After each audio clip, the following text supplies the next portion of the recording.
You're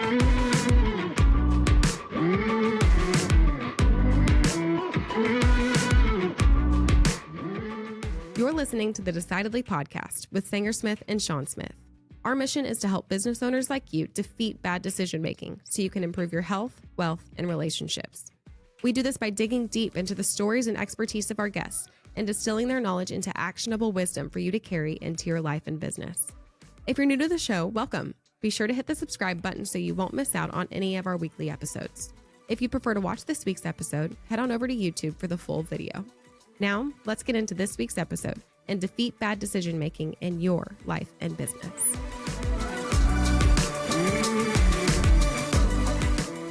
The other day we went to the zoo. Whole team, the whole Decidedly crew went to the zoo, and some of us took our kids. I took my son. My wife was there. The zoo is way cooler as an adult than as a kid. I will say that. I think I was reacting with as much energy and joy to point out the animals as most of the little kids were. I was so hyped up to see the lions. 3.5 years ago, 4 years ago, maybe, I don't know.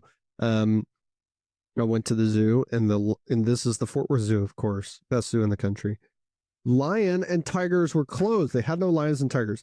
And so I was all ticked off. Well, they reopened it. They revamped the whole area. And I'm there just going absolutely nuts to see a lion in person. I don't know why I'm telling you guys this, other than if you live in Fort Worth and you haven't gone to the zoo, go to the zoo. If you have kids, totally take them to the zoo if you haven't. If you don't have kids and you want to go to the zoo, let me know. I'll go to the zoo with you. My son will be there. That way you don't get judged for being childless at the zoo. But becoming a father has really taught me that almost everything that was cool when I was a kid is still cool. Like race cars are still cool. Dinosaurs are still cool. The zoo is cool. Like all that stuff's cool. And it's refreshing to be able to simply pursue that and enjoy it. It's even more enjoying if you're at the zoo and you're really genuinely curious about these animals. And you're learning, oh my gosh, it's not just that this is a tiger. There's like 12 different types of tigers. And I can read on the placard all these different things about every different type of tiger. And there's like 12 different types of lions. And there's like 2 different types of rhinos, and they have both different types of rhinos at the zoo too. Like there's all these differences, and there's all these different reasons that all these different animals exist. And there's so much to learn about them. And there's so much to learn about why their habitat at the zoo is a certain way. So being curious like a child, it's so much more fun than walking through and be like, oh, that's a lion. I've already seen that, or I already know that, or I'm too cool to be curious about that. And the same is true always. Like being curious makes life so much more enjoyable. Being curious about the zoo animals, but also being curious about the person sitting in front of you. What can I learn from this person? Maybe you feel like there's nothing you can learn from them. I would argue that that's someone that you should even be more curious about, because if you are, you might learn a funny story. You might learn a really stupid thing that they did that you don't want to do. You might learn a weird perspective that they have. I don't know. But being curious is the key in the pathway to enjoying conversations with people who are otherwise dull, enjoying even more conversations with people who are actually interesting, and entertaining yourself when you're in an environment where you don't have all of your normal forms of entertainment. Speaking of being curious, I was curious today with our guest, Jamie Hopkins, and he talked about how to be more curious with our clients and with our employees. Jamie is a old friend of the show. He was on back in 2023. He is an expert in retirement planning for business owners, best-selling author on the Wall Street Journal. He is a contributor to Forbes and investment news on topics such as retirement income planning, etc. He is the current CEO of Bryn Mawr Capital Management and the Chief Wealth Officer of Bryn Mawr Trust. Stick around. I think you'll learn a lot. I think if you're curious, you'll hear some funny stories and have some great takeaways. I'm Sanger Smith, and this is Decidedly.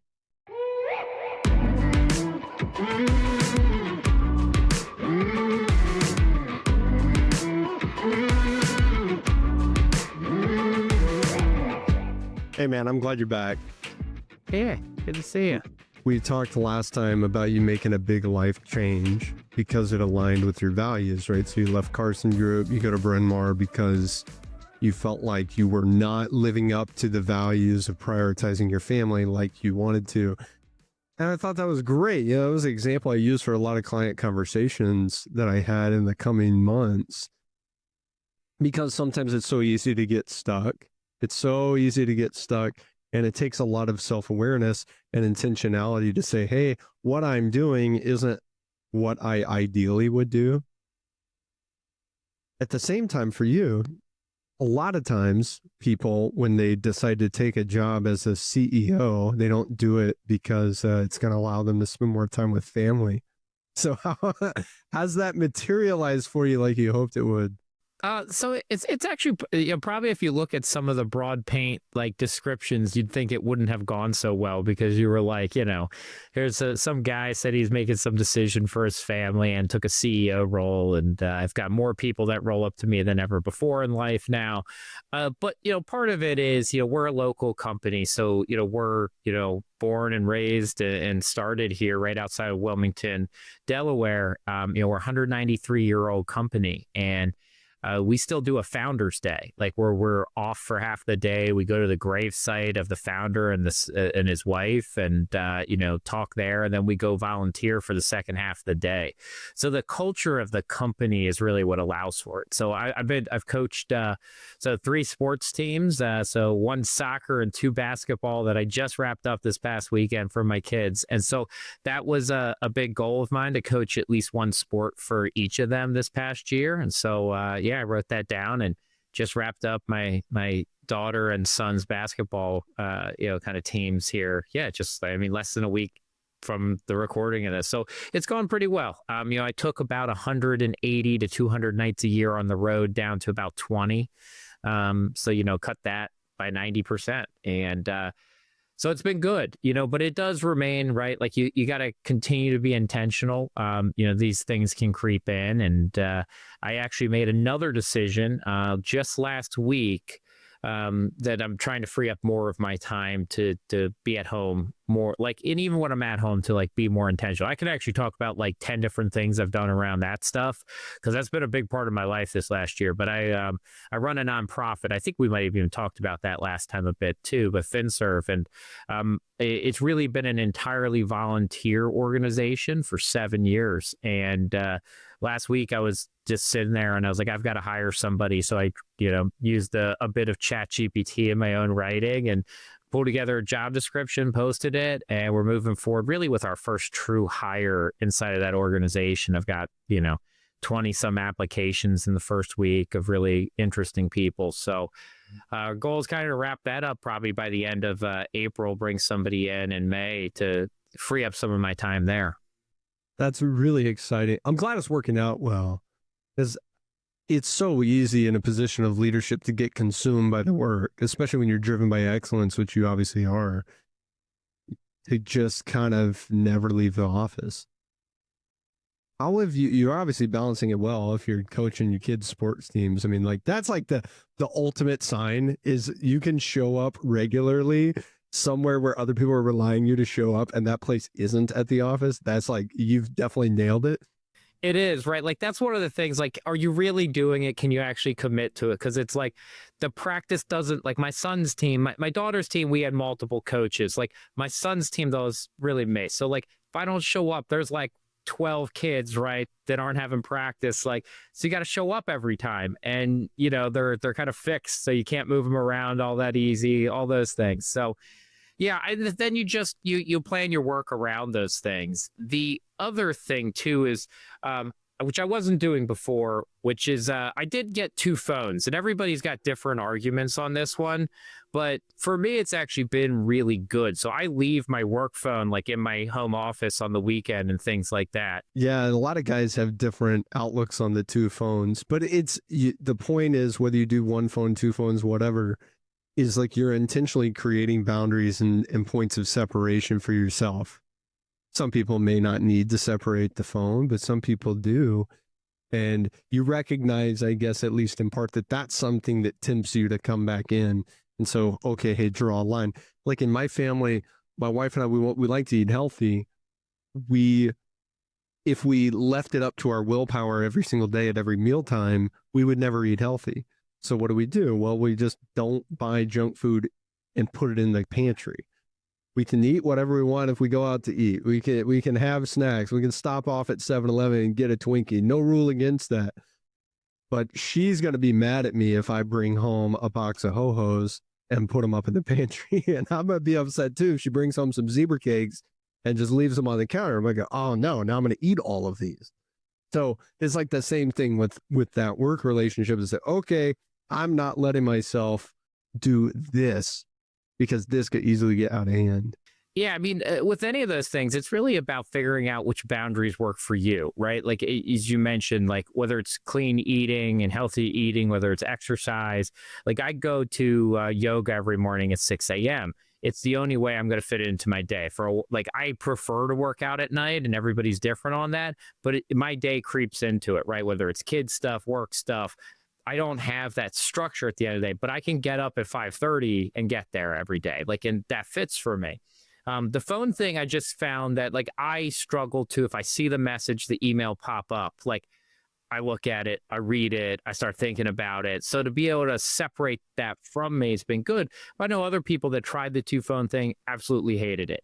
I actually have a couple friends that just this year, one of my friends, Larry, he deleted his work email from his phone. So he, which I feel like everybody went the other way, and he finally was like, I'm not being present enough when I'm at home. A couple other phone things, because that one creeps in for a lot of people, especially business owners. You can put a sleep timer at night on it when it kind of turns to sleep. I've used that effectively this last year too. So, at 9:30 or whatever, it goes to sleep. And yeah, you can still go in and check it, but you're not getting the notifications, the text, it's not showing up on the screen. So that's been a helpful thing too, honestly. One of the most life-changing things I've done with my relationship with my phone is I've turned off 100% of notifications. So I don't get a notification for Facebook, for my email, for the stupid workout app that I have. They're all just begging you to come back. That's really what it is with the notification. Yeah. Please open me. And like 90% of it's a trick too. It's like Instagram did this thing where it'd be like, so-and-so posted something you might be interested in. And I open it and it's like my cousin's, 14th picture of his baby. I'm like, I don't care. I already saw it. And now you got me back in Instagram. You've succeeded. So I turned them all off. And I was like hesitant. I'm like, I'm going to miss really important things. Like I'm going to miss really important emails. Even, maybe there's some things I really need to keep. And what I found is, first of all, on the app, you can still see the little notification icon at the top. It says 5. Oh, I have 5 unread emails, or 3. Oh, there's 3 things on Instagram, whatever. And 90% of the time I see that and I go, okay, whatever. I don't need to look at it right now. Oh my gosh, it changed my life. Yeah, the phone one's wild, right? Like how much the phone has been built to suck all of our attention. I mean, every app, every notification, all the features of it, right? So like it is almost like we have this thing that was created to take all of our time, and we have to figure out how to like unwind ourselves from this addiction. And there's great books on like dopamine addiction and all that, which is how we get sucked into this phone kind of cycle. But we actually tried, we have it so we have 2 houses. We have a beach house that we go to for like vacation stuff with our family. And we bought a cell phone lockbox there. So we actually put like when we go to the beach house, like my phone goes in there, my wife, my parents come down, my sister, everybody's phone goes in this box. And yeah, like, can you just go grab the key and unlock it? Like, of course you can. And there's a little code on it too. You can use that. But the act of putting them away though, like forces people to disconnect from them, because, you see these things, and everybody probably knows that moment you're all sitting somewhere and you look around, like everybody's just got their head down on their phone. You're like, okay, like how do we break out of this and, just live life and be present? And a good team recommendation one, I took this a couple years ago and put it into my like important team meetings. And it probably should just be a rule across the board. But, we have everybody, like people aren't supposed to bring their phones into the meeting. So like our team lead one, you don't bring your phone in because we don't even want it like buzzing in your pocket, right? Like you leave it outside the meeting. And you're supposed to shut down, if you're on your computer, all your other apps. So you're not supposed to get, emails, anything like that pop up. Because the same thing happens. Like you're sitting here and you're trying to be present on a Zoom meeting or a Teams meeting. And then all of a sudden you see this little pop up and you're like, oh, man, that's compliance. Or, oh, that's my biggest client. Like, what do they want? Like, it's just mental space. It's this open loop that's been introduced into your world that you can't help but be occupied with to some degree. Yeah, so if you look at those things, where in your world are you getting overly distracted, and how can you shut things down to be present in your decision making and your leadership? I think those are really important. And so from any business owner or anybody just living their life, I think all those are little good tidbits. And the more you think about it, the more you'll be aware of all the different distractions you're running into every day. Do you remember the, I forgot his name, but Starbucks CEO, before they hired this guy that came from Chipotle, whose name I forgot, he made a lot of news because he put a video out there where he was talking about his work-life balance or whatever. And it was like, oh my gosh, I never work past 5:30. Like I'm always home. And there was a small group of people that were like, wow, leading from the front, this is so great. And then a bunch of other people were clowning him like, hey, you're the CEO of a Fortune 500 company. You need to like not do that. And then of course, their stock price dropped, which was probably unrelated to this. And then he ends up getting fired for the rock star guy from Chipotle. Okay, so I say that because there's an expectation that we kind of have culturally, not just of everybody to be kind of a slave to work. I think it applies to everybody regardless of position, but it really applies to high performing CEOs. So how do you deal with that? Yeah, I think it's, to me, during the work week, I do a lot of work and I make myself pretty available till late. What I also have learned, though, is probably a good CEO, like in his role, a lot of it's about honestly getting the right team around you. Like he probably shouldn't be making most of those decisions, like crisis decisions. There's very few, honestly, that probably need to go to him. And then what happens? Somebody actually does call him twice on his cell phone and he picks up. Yeah. That's about delegating it. Look, and there's different ways to lead, and there's, different parts of life you feel like you do have to grind through things. So I do understand both sides of it, but I do think a lot of really good leaders put a great team around them, and then you're not, running every piece of things, and you actually kind of free yourself up to be more creative, to be more strategic, and less of the operator. So even if you think about, if people are familiar with like Traction, the book, actually I can see it there from Gino Wickman. It's like 3 feet away from me, or EOS.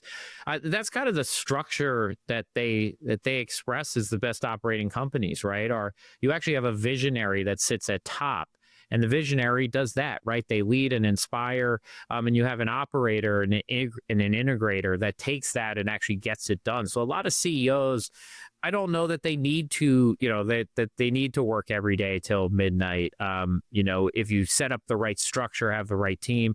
In other businesses, though, you're grinding 24/7, it feels like, and there might not really be a better pathway than that.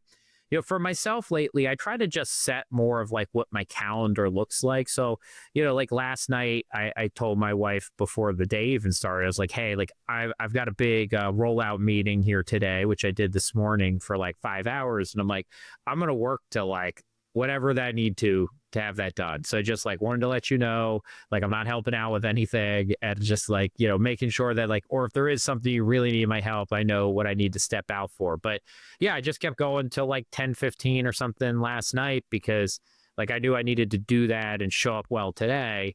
And it went well. But I think some of that in the family life is just about communication, about owning the time.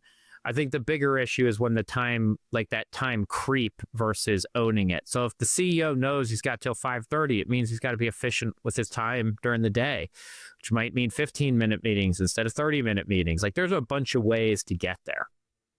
Yeah, but in my life, setting hard limits, I don't necessarily do that 5:30 every single day, but it really helped me be more efficient, like you're saying, because otherwise I would end up, and I used to do this, just stay at the office until 11 p.m. And what I realized is like from 7 p.m. to 11 p.m., I wasn't doing anything. You know, I look like I'm working. Like I've convinced myself I'm working. There. I'm physically there. I'm not on my phone. I'm not on Reddit. I'm doing things in the company, but geez, like how many times can you look at a P&L in a 1 week period? It's not changing. Like there's no new information that this stuff has provided me. How many mutual funds can I analyze or whatever the nonsense that I was looking at? So I would just stress, and I realized it's like this is a stress response. I'm looking at something or tinkering with something that's not really going to make a difference to what's important to me, but I'm doing it so I can kind of feel like I have an outlet for this stress. And once I said, okay, these are times that I'm going to force myself to go do something outside of the office. Like I'm going to go work out during this time. And a lot of that's like lunch. I go on Monday, Wednesday, Friday, work out during the lunch hour. Okay, cool. Well, I can't just miss eating. I can't just not work out today. I can't take a meeting at 12:30. So I've got less time. I'm going to have to be more efficient with them. I have to do things differently. Yeah, I mean, I think all those things you're also bringing up is like to be a good CEO, you have to be balanced across things, right? You can't just work 24/7. Like, you know, if you actually look, I think most CEOs are married with children out there in the world, and people kind of say, hey, like we look for that in somebody, right? That you want to be healthy and fit because that feeds back to your mental abilities. Yeah. Yeah, if you're not much of an inspiring leader, if people can't look up to you in other areas of life too. Doesn't mean that your employees are necessarily taking parenting advice from you, Jamie, but like if they disrespected you as a father, that would impact your ability to lead them at work. You know, I remember at a top performing advisor conference with my dad years ago. We were around all these guys, and like my dad was doing great at the time. But these other guys, they were just crushing it. And I was like high school, maybe. I was like, man, Dad, like they're really successful. And he goes, financially. And I started paying attention the rest of the conference. I was like, oh man, these guys' lives are a mess. I actually don't admire them. Yeah. And I think that's so true for someone that I want to follow in work. Yeah, I want their personal life to at least be admirable, even if it's not something I want to perfectly imitate. They got to be someone of good moral character. And if they're not, like that's going to show up in their family life. They've got to be someone who's disciplined. If they're not, that's going to show up in their physical health. I really try to encourage my team to do that for themselves. And some people get on board a little quicker than others. But, we've had people that send me emails at 2 a.m. Like, I'm not impressed with you right now. I'm pissed off. Don't do this. Stop it. Take care of yourself and your family. Yeah. Yeah, it's funny. I've got one of my leaders that I work with that rolls up to me. He was talking about the people he liked working with, and then his name's Don, and he's gotten into boxing later on in life. Like he's always been a fitness guy. Oh, okay. He actually literally fought in Vegas like recently, and he picked up boxing at like 38, like not like early in life. So there's apparently like 90-year-olds that still box. So I've learned all this. But he was like talking about the people in the team, and he hired somebody. And was talking about how much he liked about them, and I was like, well, Don, like you like former athletes, right? And he was like, what? And I was like, yeah, like literally everybody you like, man, like they're all former athletes. And it's that part, like he likes that discipline, right? That somebody can commit to something and go after it. And that's not only in athletes, but so many athletes, like that's one of my favorite thing about like college athletics and high school athletics is you do learn some level of like self-discipline and being able to follow through on something and that competitive edge that comes along with it.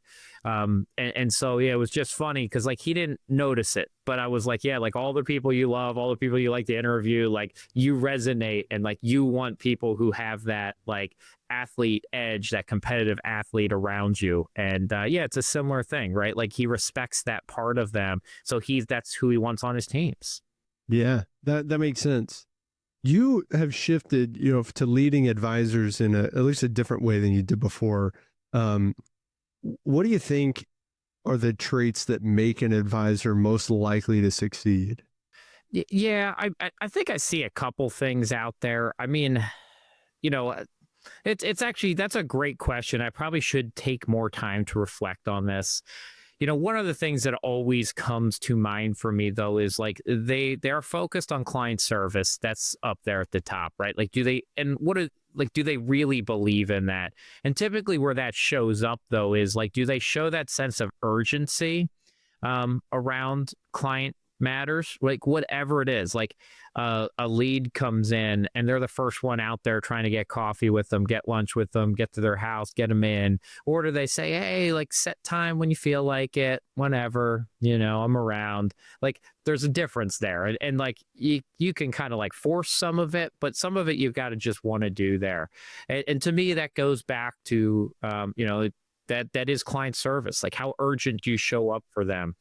I think the other one too is like there's a little bit of like the grit and the ability to hear no and not get down and keep moving forward. As you know, right? Like in any type of business like this or any type of small business owner, sales world, you get told no in some way, shape, or form a lot. And like, does it get you down and kind of reduce what you do, or are you still just grinding or whatever, you're going after it?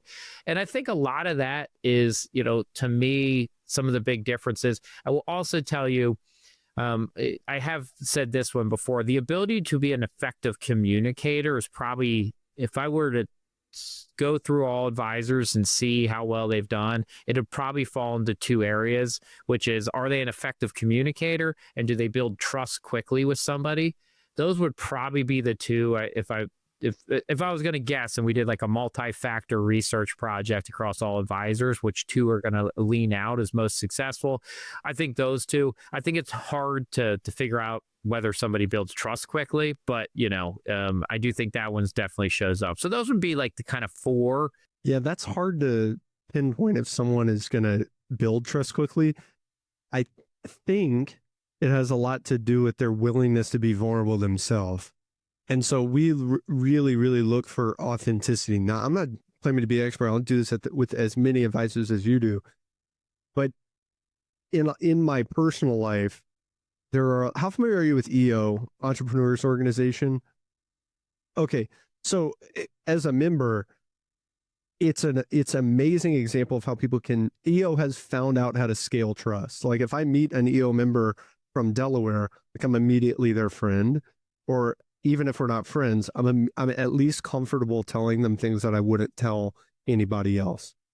And part of that is because we recognize within each other that we have gone through a similar experience, and also that experience is centered around vulnerability. So if someone's not willing to be vulnerable with their clients, they're really unlikely to build the trust of the client. And it doesn't mean like I go, hey, what are you doing financially? Here's what I'm doing financially, Mr. and Mrs. Client. Like that would be a bad example of vulnerability. But if they're not willing to say, hey, like this is who I am, this is me at my authentic self, you can reject me if you'd like. But if you reject me, you're rejecting me authentically. You're not rejecting this image I've constructed. If they're finding it difficult to do that, I think they're going to really struggle. Yeah. And I mean, that's, one of my mentors, he he's a fairly well-known advisor out there in the space, and he would always talk about that there were like two things that made him successful. One is like being likable. Now you can then dive, what does he really mean by that, right? It is the ability to be right, authentic and share and connect with people, and he's a great communicator, right? But that's what really he said when he looked to hire advisors. He was like, are they likable to the audience you want to be liked in? And he's like, that's why people eventually work with somebody, is because they like them. And he's like, it's not because your product is slightly better most of the time. It's because they like the person. And that is most of this business. It's not all of it. There are different aspects of it, but for the core advisory business, like, they're going to have to like you. If they dread coming to meet you every week, they'll fire you, you'll get rid of you, and they'll find somebody they do like. And, but I think likability, right? There's a lot of aspects of that, and sometimes we like people because we trust in their capabilities too. I know in consumer surveys of, why people stay with advisors, actually the perception that their advisor is knowledgeable and that their advisor gives good service. Actually, service is actually number one. The knowledge of the advisor is like 2 or 3. But funny enough, like further down the list is actually the value the advisor brings is why they stay with them. It's like number 6 or 7. People don't stay with advisors because they believe that they're the top value. They stay with them because they like them, they trust them, they think they give good service. So it's very interesting. That is not the main reason that clients stay with advisors. That is very interesting.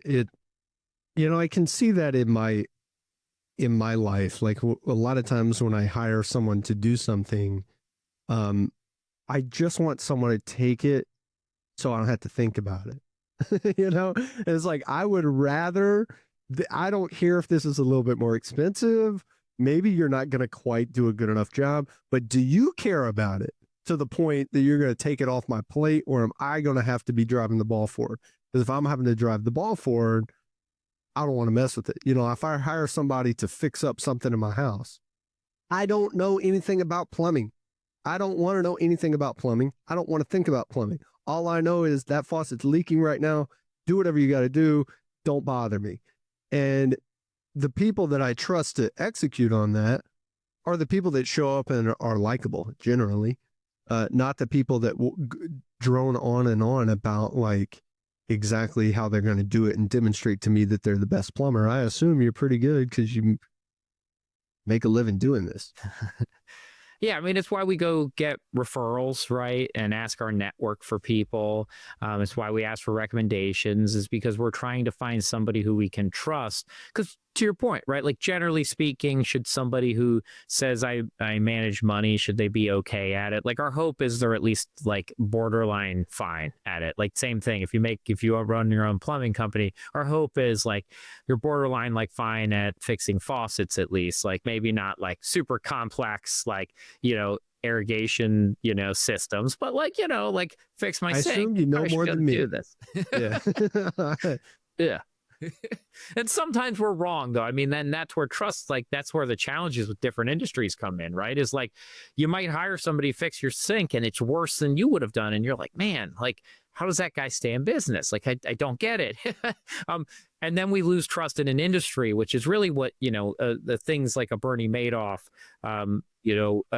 did to masses of Americans, because they saw this person who abused the trust, who abused the power, defrauded lots of people. And then, then people say, well, like how many of those are there? Even though it's a small percent, that is shocking.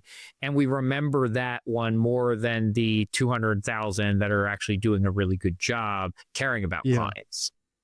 I used to be a part of an organization that spent a lot of time talking about how we were better than the other advisors. Like, oh, we really care. Like, we really care about our clients. These other people, they don't care.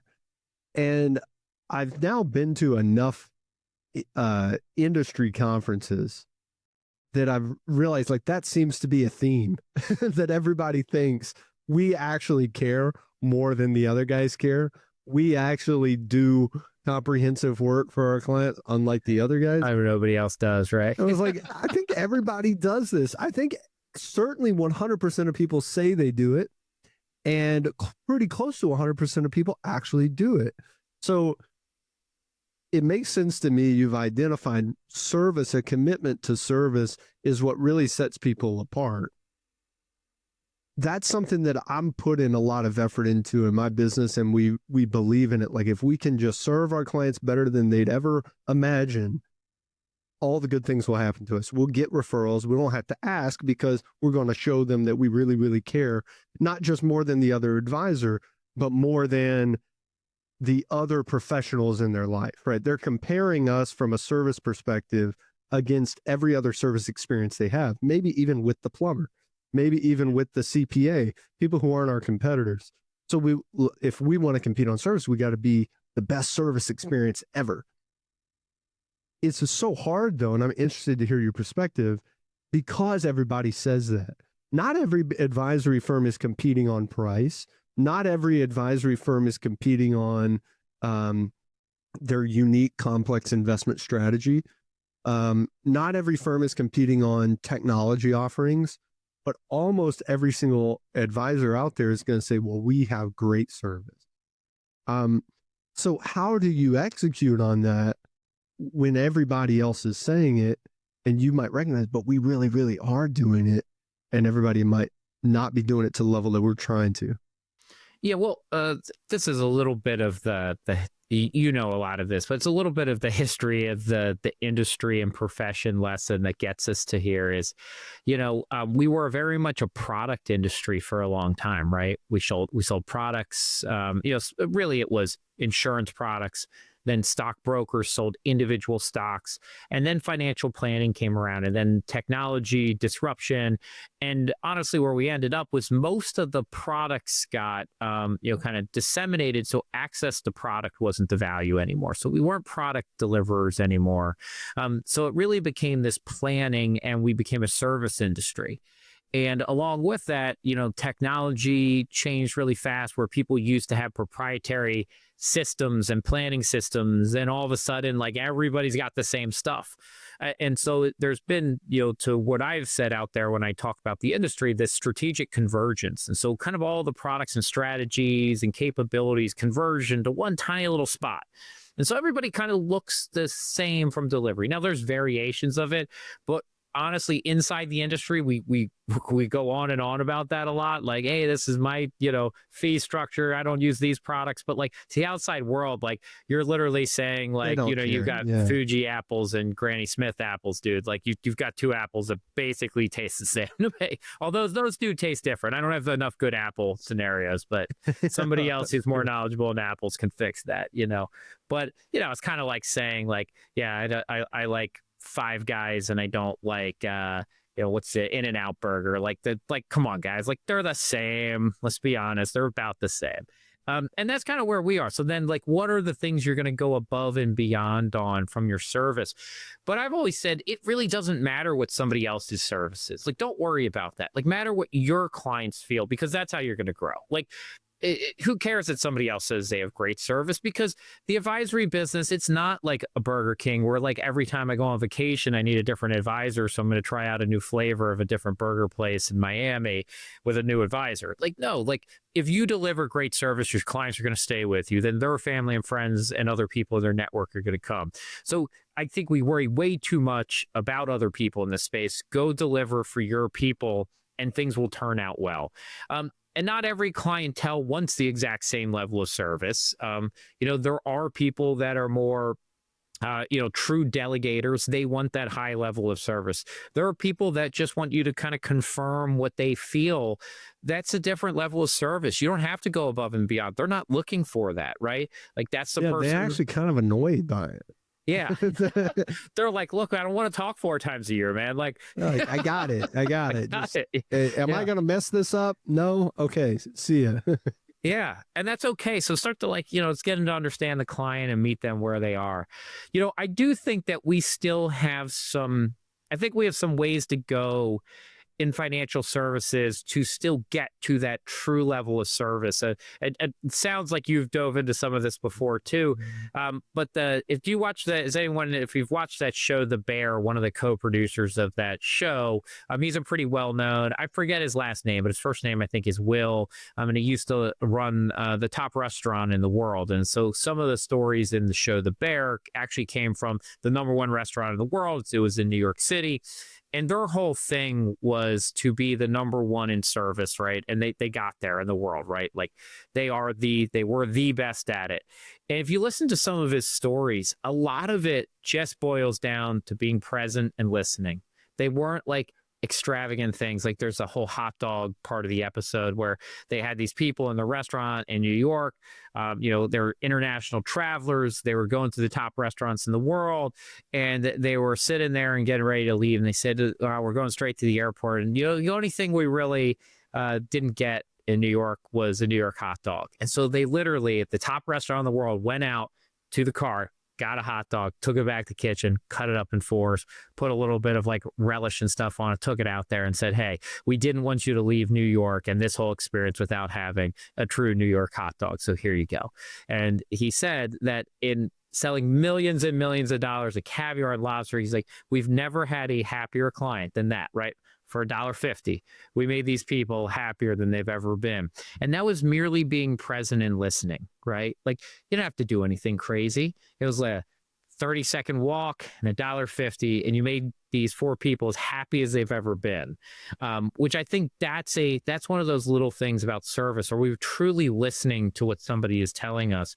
And I think there's a lot of areas in the financial service and planning world and advice world where we could add more surprise and delights by just simply listening to somebody and not just thinking, okay, I'm going to talk to them about this planning opportunity, but truly listening.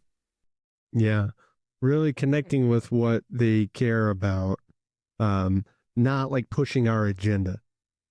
I think a lot of times, early on in my career was like show up to a meeting with 12 things that I got to hit. Oh, I got to talk to them about their large cap value exposure. Like they don't care, like there was so many other things that were more important to this person that I probably missed.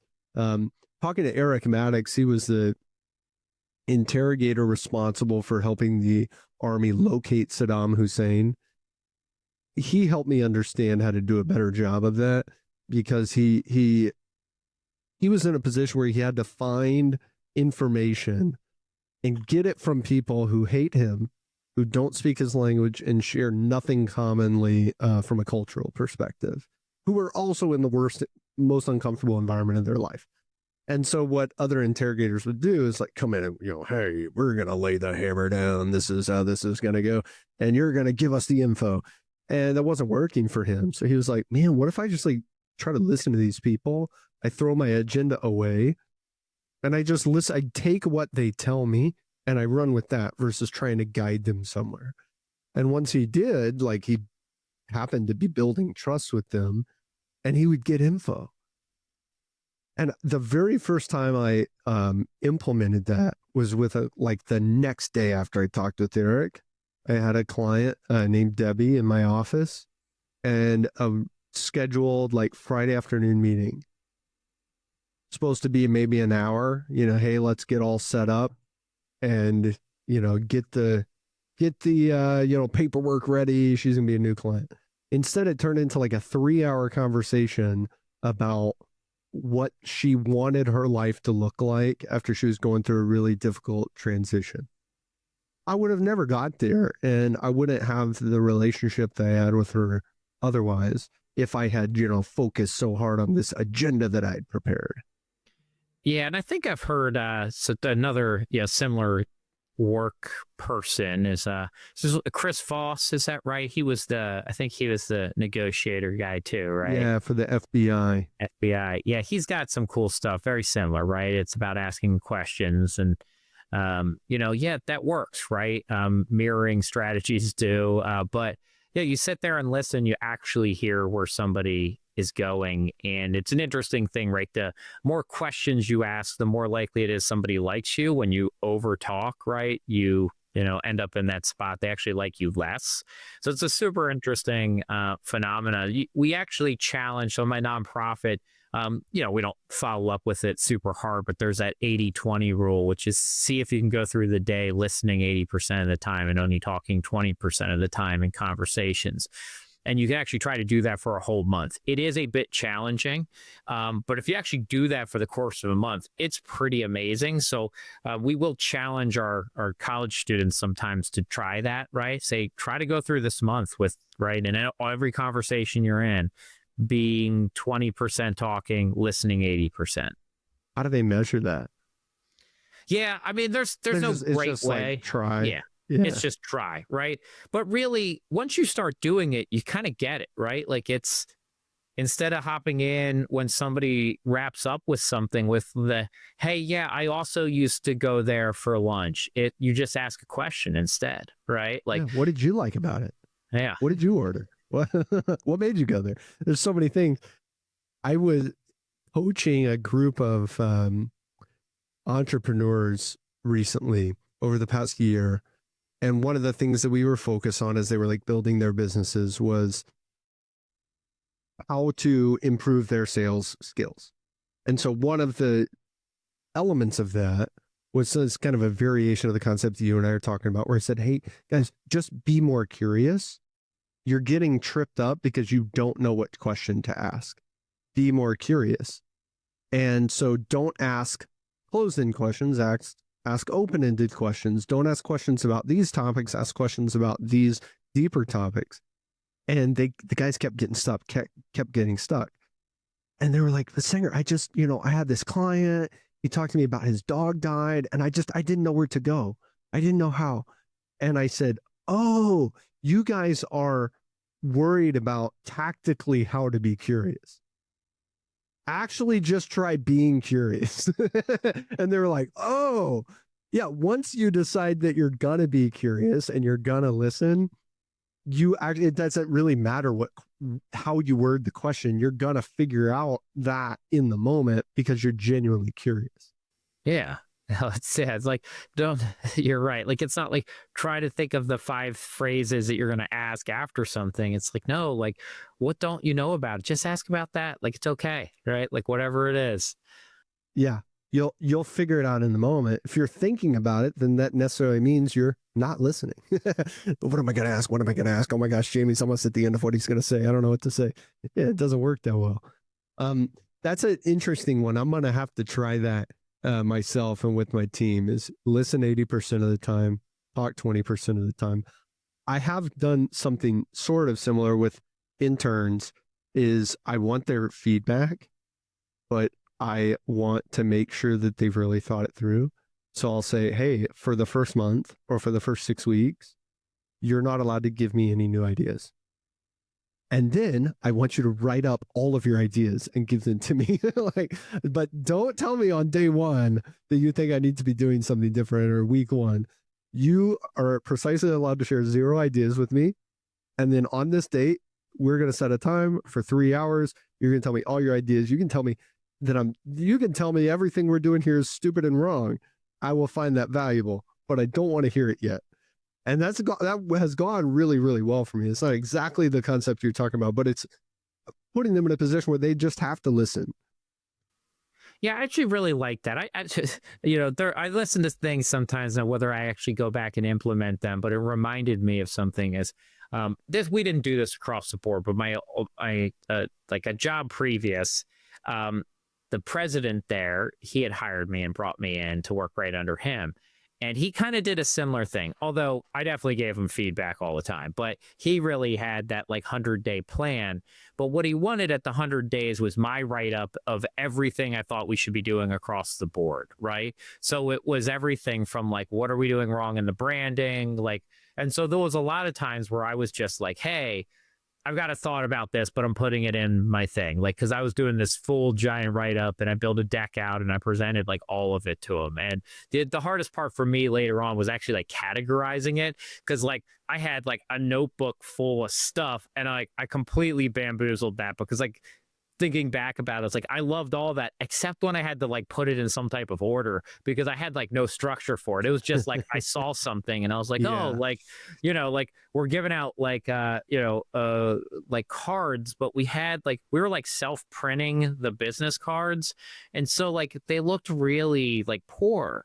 Like, and I was like, this is not the image. Like I don't want to give these out to anybody because they look like really not nice. And like whatever the like 30 cents we're saving on these cards are, it's like, you know, not worth it. Yeah. Not worth it. Right. And though like things, but I was like, well, like, how do I can't just run through a random list of 400 things. So then I did spend a lot of time categorizing it. So like, there's probably some aspect of that like, if you decide to do this or have somebody do it in your organization to like, actually think of a way you want it presented later on. If you're going to have them across like a lot of stuff, like an intern's going to have like 12 things and you're going to be okay. Like they're just going to dump those to you.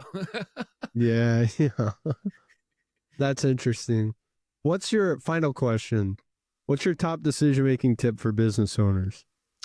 So I'll go to hiring. You know, I do think with hiring, people hold on to people way too long. That is my main tip that I've tried to live by, which is, you know, the old saying of, right, hire slowly, fire quickly. I don't see very many people that live up to that, but it doesn't just mean firing. I mean, it's like if somebody should get a promotion and you think they're going to be your next leader, like don't wait the 2 years till they're like, quote unquote, ready.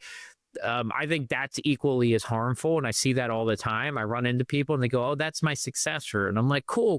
Like, what job are they in? Like, how much money do they make? And like the person's making like $1 million a year and that person's making 120. And I'm like, that's not your successor then. Like, it's just not. Like, you're not treating them like your successor. They're not getting paid like your successor. So guess what happens? You talk to that person 5 years later and they say, yeah, they went somewhere else. Like, I don't have a successor. And I'm like, well, yeah, you were paying them intern wages. So like they're gone. But any of those decisions, like if you think somebody should be leading a team, move them into that team. Most people aren't 100% ready before they take their opportunities. And that's where I always, when I'm coaching business owners, I usually ask them that, like, when you started your business, were you 100% ready? And then like you get this like crackling laughter, like, of course not. I didn't have any idea what I'm doing. And I'm like, so don't think every person that you believe in needs to be 100% ready for something. But if on the flip side, you see somebody who's not going to cut it, the team's going to be better off with them. I just did this with one of my team leads. We just let somebody know, we let 2 people know their roles were gone this week. Both really nice guys, but to go to where we need to go, they're not the right people. So my team lead was a little resistant on it at first. And I said, well, will we be where we need to be in 3 years if they're in those roles still then? They were like, no. And I was like, so that's your answer, right? That's the only thing you really need to know is that's going to hold everybody else back unless we make this decision.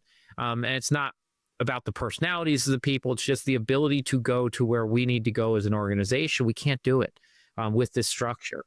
And I see a lot of business owners hamstring themselves due to that. I'll tell one last part of this before I wrap up. I was coaching an advisor once, and he had, it was a small team, 4 or 5 people, and he had a woman that had been with him for a long time. And we just kept talking about how the team structure is not right. She's not in the right role, but she was really crucial to the firm. He's like, but she's just not in the right role. She's not the right fit. And I literally was like, well, how long has she been in that role? And he's like, 16 years. Wow. And it was like, I just sat there and I was like, you see the problem with that? And he's like, yeah, I do. But like that just limited that group's ability to go anywhere they wanted to go. Right. And I don't really know that. I don't know her. I wasn't in the internal workings of the firm, but that was his perception. But somehow it lasted for, almost 2 decades in that structure. And the wrong person in the wrong seat just because he felt bad about getting rid of her is essentially what happened for years. And she was okay enough. That's where you need to make a change, right? Different role or depart. And I think a lot of business owners, because we're emotional with our people, we care about them. And that's a good feature of business owners. But when we start caring about them to the detriment of the firm, we're afraid to make those decisions. That to me is the single biggest thing I see out there that holds a lot of businesses back. That's huge. You just gave me a lot to think about. Not that anyone's getting fired, chill out, but maybe I'm holding people back a little bit from reaching their full potential. Thank you for being here, Jamie. I appreciate it. I learned a lot like I did last time. Where can people connect with you and the work that you're doing? Yeah, so I'll throw three things out there. I'm pretty much the only social media I'm still on is LinkedIn. If you type in Jamie Hopkins, I'll pop up. My company is Bryn Trust. So we do like trusts for advisors and other people out there. So we're really in that estate planning world. So you can always go there if you're looking for something like that. And then my nonprofit's called FinServe Foundation. So if you ever want to donate back or get your university involved or help out there, we work with about 40 universities all across the country, about 700 students at any given time. So those are really the three places. So I really appreciate you having me on, and everyone else for everything you're doing out there. Thanks, man.